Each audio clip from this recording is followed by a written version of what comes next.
Go. You can close the floor. Great. Sure. Great. So, thank you for this interview, Scott. I think you have so much amazing knowledge about what really works in the field and then also in places where the state doesn't get to. That this is to get a sense of how this project that you started in Indonesia, how did it come about? And then we're going to talk about the different phases and what was the difference that it made. Sure. Right? So the first one, tell us in a nutshell about the project in Indonesia. What was the gap that it was designed to fill when you started working on it? Well, it's a really good question. So I first came to Indonesia at the end of 1994, and I was an anthropologist who knew very little about actual development. So I did what anthropologists do, is go out to villages all around Jakarta to just see what's going on there, having heard before I came to Indonesia what a great success story Indonesia was. And it was a big success story. It had the highest rate of poverty reduction since World War II. Wow. But wherever I went, what you'd see is really well-intentioned projects that weren't working. Right? So I actually took Marianne Haug, who you might remember, who was the director of the Indonesia program, out for a trip to go see for herself. And we would stop in the middle of a village in central Java. On one side of the road, you had flooding, and the other side, you had a drought because they had stolen all the money for the culverts, so the water couldn't drain. And then we'd walk a little further, and you'd see a destroyed field where all the gates were hung upside down. Or a school that had been built with a World Bank program funding for it, where the school had no students in it because the village head was using it to rent out for a television station that people could come and watch these things. And at the end of it, she's sort of tearing her hair out and says, everything is a failure here. We've wasted 30 years. I said, no. People are better off than they were, but there's some problems along the way on how that last couple of kilometers get built. And there's a better way that you could be going about these things. We had that discussion, which was already going on in Indonesia. And this is a really important point, that there's nothing we did with those very big community programs that the Indonesians weren't already thinking about. And so the challenge from a development side wasn't, do villages know how to build a 3-meter wide road or know how to put in basic irrigation? They clearly do. What we didn't know is how can the World Bank and the government of Indonesia do this on a scale big enough to make a difference? And that was the problem to solve. And this is where I think a lot of things at community development either do the right thing at a small level or the wrong thing at a big level. Right? The problem at the big level is not that villagers don't know how to build things. It's that development agencies don't know how to do it with the villagers. And the problem at the small level is that you can make a tremendous impact in 10 villages, but in a country of 200 million people, a third of whom are pretty poor, that doesn't make that big a difference. So that was the failure we thought that needs to be solved. The second one was, and this is my own bias anyway, coming from sort of the safeguards part of the World Bank, I didn't have quite the same rosy view of how positive development always is. Right? And so going in there, this model that poor communities are the targets or the beneficiaries of projects never seemed to be the right vocabulary. Right? So right from the very beginning, we tried to think about what assets or resources are already out there where a partnership would make more sense than being the target or the beneficiary of a program. And that was the big challenge. So we had a series of small ethnographic studies going on what's the difference between a development project view of local institutions and what are the villagers' own view of local institutions. Right? And we did this for over 1.5 years, in the middle of which the government collapsed. Right? So it's one of the most cited studies that was done in Indonesia that doesn't actually exist. They never finished it. The research team got caught up in anti-government activism. When was this? This was in 1997 that this was all being done. But it had already produced, and I can send it to you afterwards, a series of analyses comparing what's different between local producer or user organizations and when development projects try to do them. And so it was very stark that the community-based ones involve a lot of negotiation, they're multi-purpose, they last over time, and the development ones are done for specific purpose, a water users group or a small credit association that disappears at the end of a project as opposed to hanging on. So the question for us was, is there a way that we can use that notion of community institution as a way to take away some of the pressure on the government agencies and engage communities more directly? So when you look at the big village projects, because they're really big now, they're 80,000 villages, about $6 billion a year, they're gigantic. But there's only three moving parts to them, right? And the first part is that can villagers do planning, which we know they can. Second part is can we pay for it, right? If you want to get money, it's sitting in Washington or in the national capital, how are you actually going to get it down to those communities? That was the second part that had to be solved. And the third part is how do you explain to villages that you're trying this in a different way? And there we needed some external facilitation, all Indonesians and all local, but to play two different functions. One was to explain that we're doing this differently. It's up to you guys to figure out how to do it. But also to say if there is a problem, how do you stop the village head or the corrupt official from just sitting on that information and reporting it backwards? Mm-hmm. So the basics of these community projects began as just a 16-village pilot, mm-hmm. right? We had these young students coming from the university to be the facilitator. We wanted to test it out. And in the middle of this, the East Asia crisis hits and the government collapses. And the World Bank program completely gets decapitated. They lost 80% of the projects overnight. And so the government came and said, is there a way we can scale any of this up, right? Because village grants aren't really affected by what's going on at the national level. Mm-hmm. Meanwhile, you have mass poverty setting in around the country as all the industrial economy starts to collapse. So he said, well, let's give it a shot. Okay, so before we go there. You want the history. So you had the study that was showing the difference between a community and a development agents coming in. Yeah. Did you have strong community organizations on the ground? Indonesia is very strong. I think you'll see in all East Asian countries that are built around wet rice, yes. There's a long history of community-level cooperation just to maintain the irrigation infrastructure. Mm-hmm. So you were building on that? Yeah. Okay. Yeah.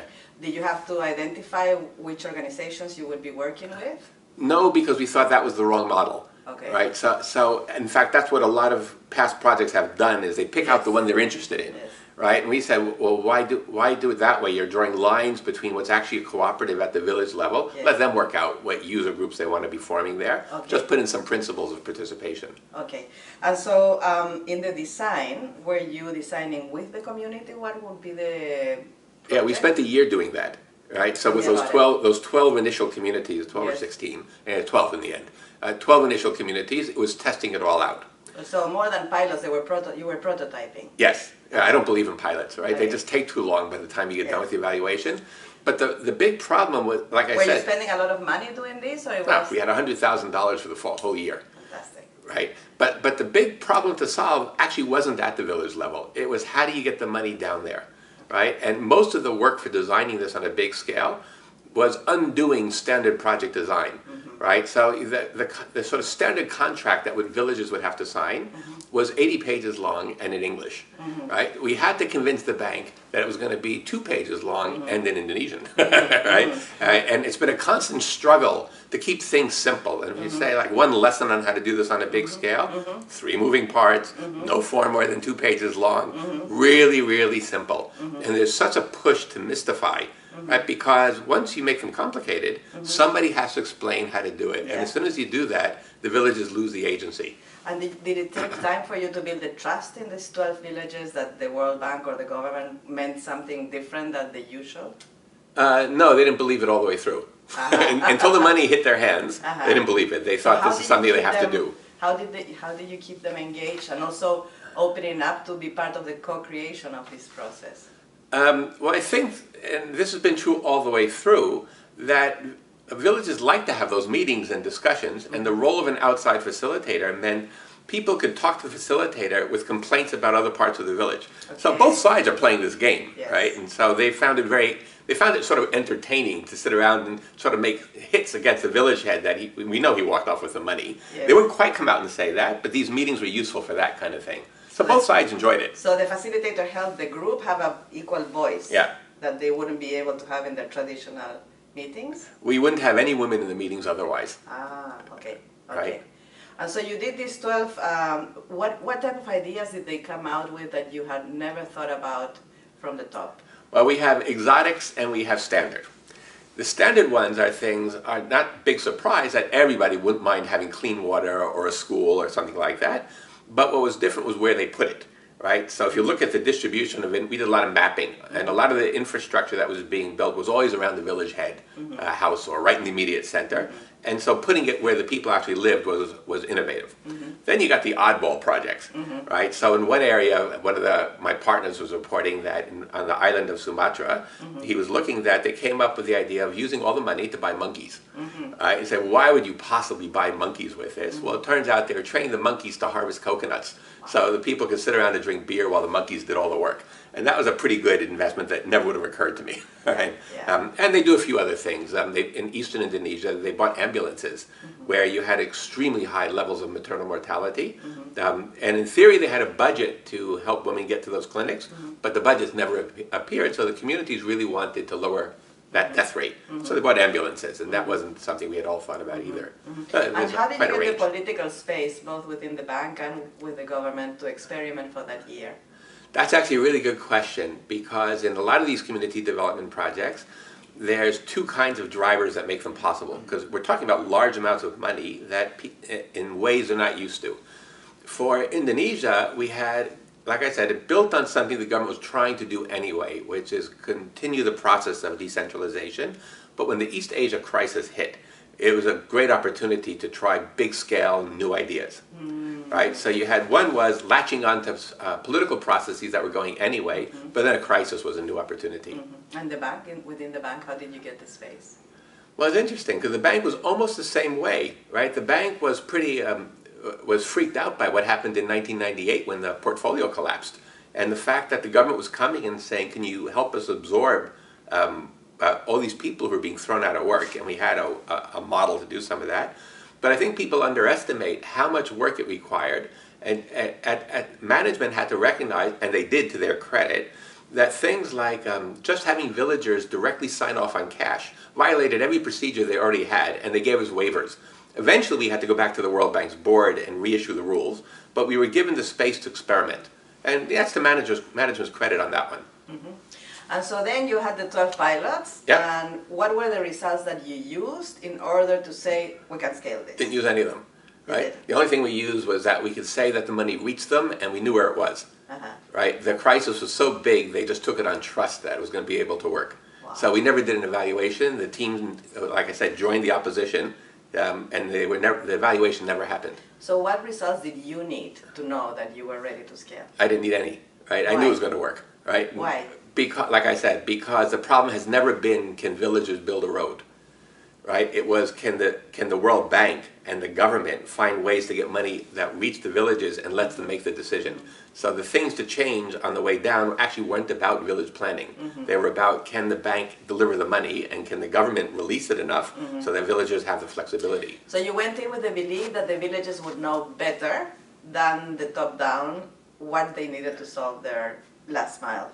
Yes, at the very local level, yes. Yeah. Yeah, and to me that's almost straight economic theory anyway. I'm not sure why it came as such a surprise. Tell me why. Well, you're talking about give people enough information and let them negotiate directly, and they're going to come out with the optimal solution. And that's all this is. And what about people that say they don't have education, they don't know how to read or write? They don't have education, but they've been growing rice there for a long time. Right? And you don't need an education to see that there's no water, and that's why it's, like I said, a drought on one side and a flood on the other. So they're rich in information about their local. There's a lot of information. Now, they don't know everything. And so one of the additions that we did have to add over time was more and more engineering. So they do know how to build a road, but they never knew how to build a road that could support a 7-ton truck. Right, so how to build better foundations actually did require extra engineering help, but the challenge there was how to make the engineer work for the village and not for a private company. And so they did that over time. When they mainstream this over time, people keep saying, why should we pay for engineering when we have public works? And that was one of the challenges we had to address over time. Great. And so when you were preparing for scale, what were the resources that you needed to get, both human, money, organizational, that you needed in order to go to the next level? Well, it scaled up pretty quickly on a very big scale. So from 12 villages and $100,000, the next stage was 25,000 villages and $250 million, right? And we did all that in about 9 months, right? And so what we needed on that was how to legalize the same procedures we did at the pilot level, but now be in a way that the public administration could understand, which required senior people in government to sign off on a lot of that. Because they had been part of the pilot planning from the very beginning, and we took them out to the field sites a lot, so they liked it and they were convinced. They were able to issue that because there was so much pressure to do something. And on the bank side? The bank, well, like I said, the bank, we had a pretty good management team that was just shocked by what was happening in Indonesia, and we took it to the board, and nobody said a word. And you had a loan for this, the 250? Yeah, 200 was all a loan at commercial rates. Commercial rates? Yeah, there was no IDA involved in it at all. Okay, and so what organizational changes were necessary within the government in order to be able to hold this huge scale? Well, see, a lot of this is, we don't have time to really go into detail. There's no particular part that's new. It's an assemblage of things that were already lying around, like bits and pieces thrown together. So the government had done direct grant transfers previously in one of their patronage handout type programs. And so we actually had the financial control systems, but they weren't being used in this kind of program. So we took those and bolted them in. The village planning part was something that a lot of NGOs were already doing, right, on basic kind of facilitation. The engineering actually came from an old CRS project with the Ministry of Manpower that had happened in the early 90s. So there were manuals around. So it was mostly more about bolting it all together than, in the beginning, more of that than innovating. And that bolting together was done by a team from the government and the bank? Yeah. How was that? Describe that a bit. Well, we had a team, I think we had three foreigners on the team who'd been working on a bunch of programs. We'd all been working together before, and a lot of Indonesians. So what the team did was two things. One was define the problem that needed to be solved, and then once they solved it, explain to the bank why this is a good way to solve it, right? And they were all, it's interesting, they were all idiosyncratic people working on it who never got along with the bank, so they were sort of outliers. I don't know if you remember Frida Johansson, a really cantankerous financial person, but she really knew her stuff. So when it came time to translating something the government wanted to do into bank lingo, she was actually brilliant at it. So that's what a lot of it was assemblage rather than innovation. And for how long were you doing this? About a year and a half altogether. A year and a half. Yeah. And that was a $250 million loan? A $225 million loan. So that was step one of the scaling up. Did you have another scaling up further? Sure. In 2007, so now by about year 7 or 8, where it already is operating on a pretty big scale, the new administration came in, there's an election coming up, and says we need to cull our portfolio and decide which programs we want to take national or not. And so the Minister for Poverty and the Minister for Finance, who was Sri Mulyani at the time, said, let's rank them, and they had the different ministries make presentations, and this came up in one of the top groups. So Sri Mulyani called me and my team in. What was the criteria for ranking? I can't actually tell. I think it was just internal reporting. There was no... This program, we had a pretty good evaluation system, so we could give cost-benefit discussions, corruption reports, and so on. But I know the other programs didn't, so I think there was just a lot of qualitative assessment. Yeah. So you were basically showing that you were cost-effective? Yeah, we had that there weren't complaints. Okay, no corruption, No corruption. It had the potential to scale up because it was already big, but being run by the government, there were... At that time, I don't think there was one foreign consultant in the entire program. And it's actually never been more than one or two. It's never been more than that. So showing it could be done by national agencies. And then the fact that it could cover the entire country, right? And we knew that because even though it wasn't at national scale yet, it had a physical presence in most of the country already. And in those 18 months, were you able to show any outcomes, any social or income outcomes? Well, income, it was a bit too soon to show positive income, but there's a lot of evaluation on the quality of the infrastructure and the quality of the financial management, right?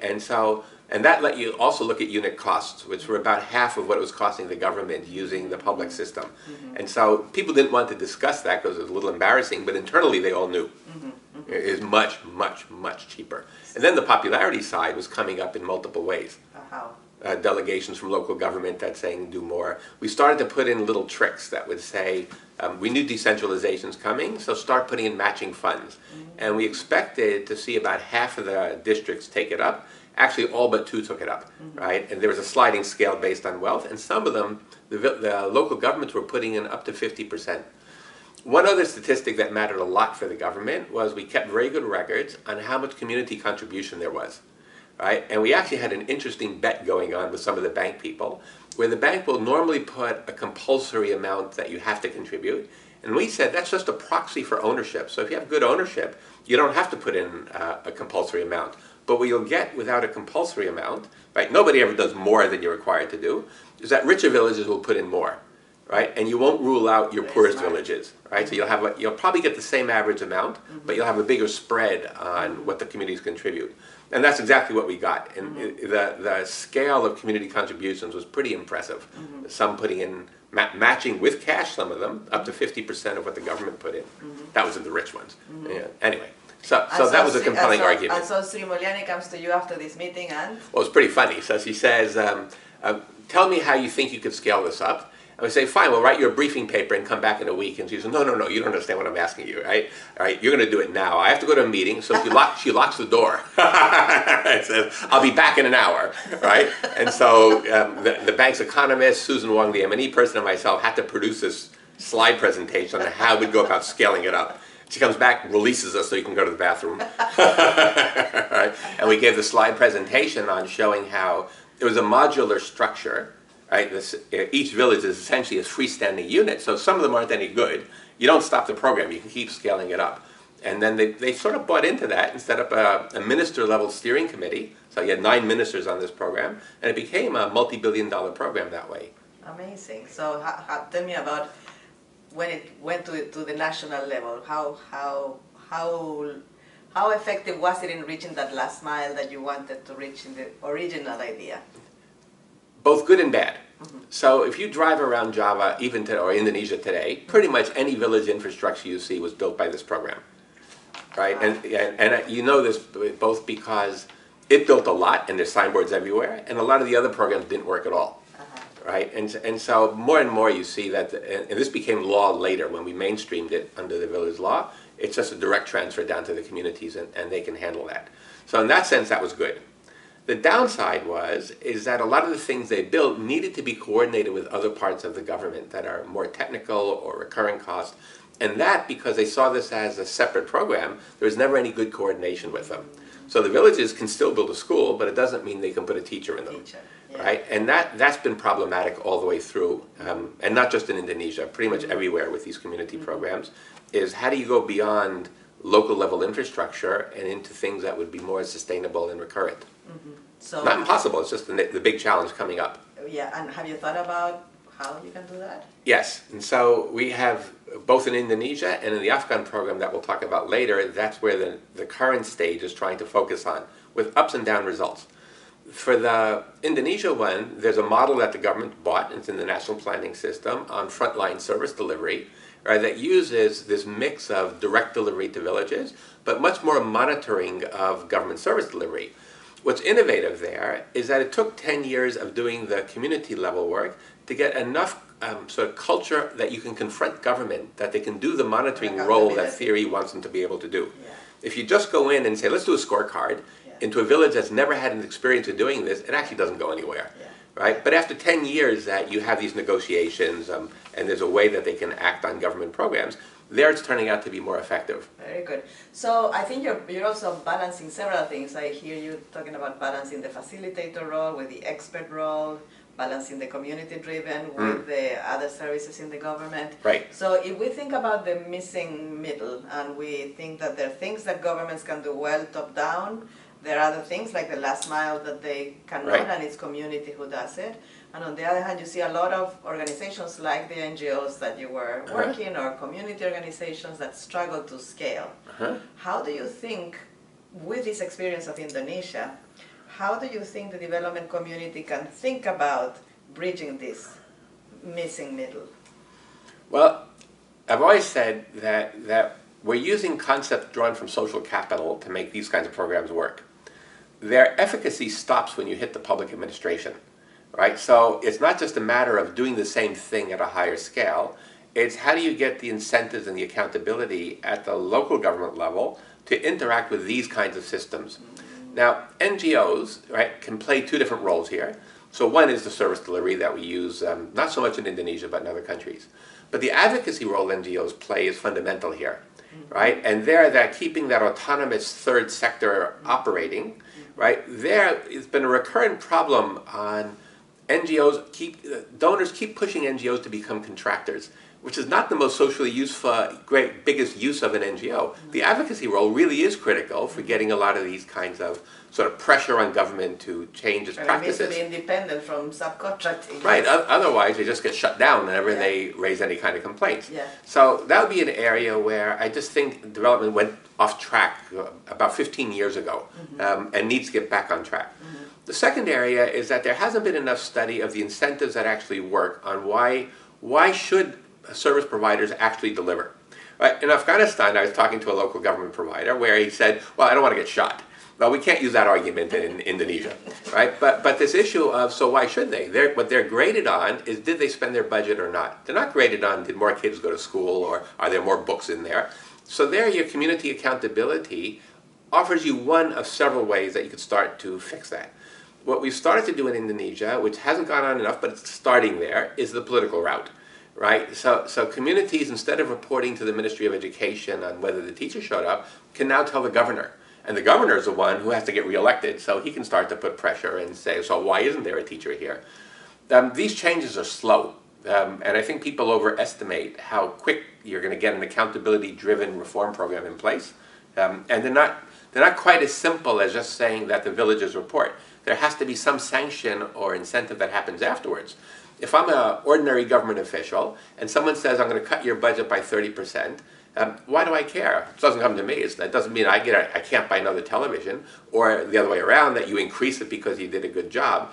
There's some intrinsic motivation that, proud to do a good job, but most of them don't really care. They don't want to be there in the first place. So people haven't solved that route very well yet. And do you think technology and availability of information is a tool that could be Yes, used? it's a very critical tool that hasn't been sufficiently well explored. In places like Indonesia, where no matter how poor you are, someone has a handphone, right? You're already starting to see that the lowering cost of transacting information is having a very big impact on things that I never thought would have worked. So some of the accountability mechanisms and reporting what's going on. So linking up, we work with a lot of very poor widows who are now linked up to legal aid associations and to the courts directly on understanding rights of widows in some of these developments. It could be a 2-day trip for them to get to the town center, but now they just make a phone call. So there's a lot that can get done that way. Great. Anything else you want to say? Michael, you have a question? In terms of what? Of the story of Indonesia, how long did it take to be sustainable? How many years? Well, that's a good question, because nothing in development is ever really sustainable, Exactly. and you don't want it to be, right? And in fact, the biggest problem I face in this program, as I'm no longer directly involved, but as an observer, is that people keep wanting to do the same thing, right? And so they got a reasonable degree of success between 1998 and 2007. So what they want to do is do more of that, rather than move on to the next level, which is how do you get these recurrent services or political advocacy. So part of it is how do you get them to not be sustainable, but to keep on moving. Now, Indonesia is a slightly different case than most other community programs because it became part of the law. Once it's the law, it's in the government's recurrent budget. So unless somebody stops it, every year they're going to keep transferring. The law was passed, I think, in 2012 as part of, again, a big political appeal platform. So if you want to call that sustainable, you can. Yeah, so what's interesting... It's a good 15 years. A good 15 years. Since the first round, that very first $225 million loan, every single World Bank evaluation said this isn't sustainable. Right? Even after the law was passed. Even after the law was passed. The first headline from every single evaluation by the bank was this will never be sustainable. Meanwhile, all the sustainable programs have dropped off the radar and disappeared. So there's things that the bank as an institution hasn't been able to understand about the contribution that this project...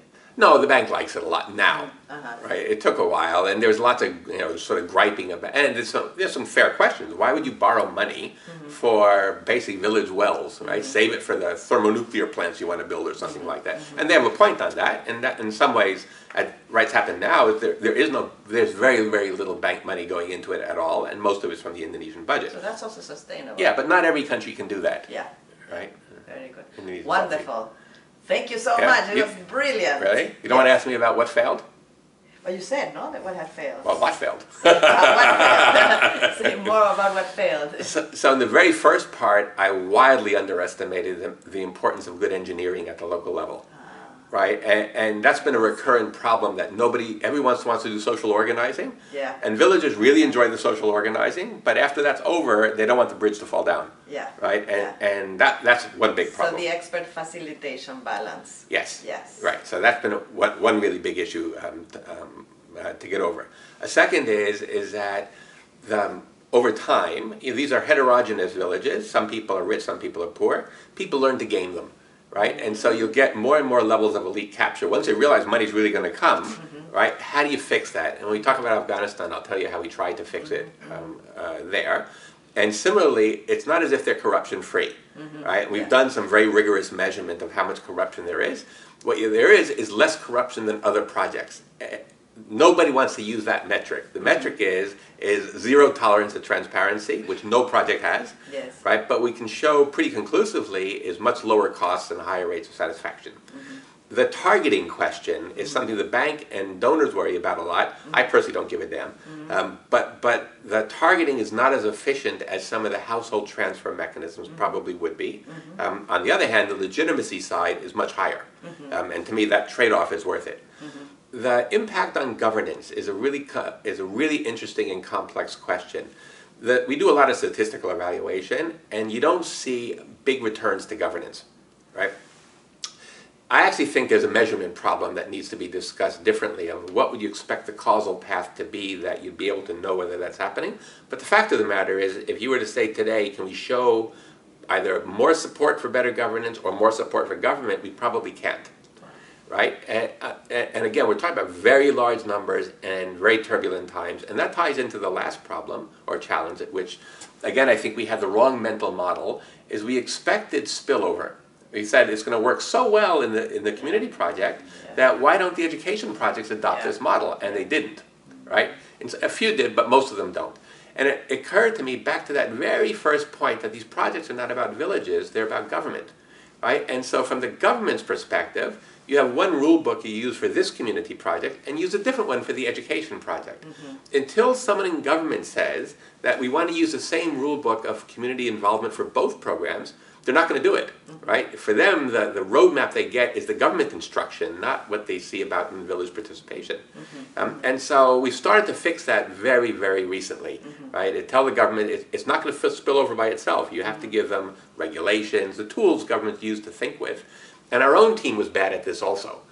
So that's something we're trying to fix all And I guess there are a lot of other interest groups against doing this in education. Of course. They were unions and... Well, people are losing money. And losing jobs, No, one of the things you see very quickly, even with standard engineering, is massive lobbying by contractors, right? And the reason we're getting so much more efficiency out of this program is that you're not losing 20 or 30% to corruption. Yeah.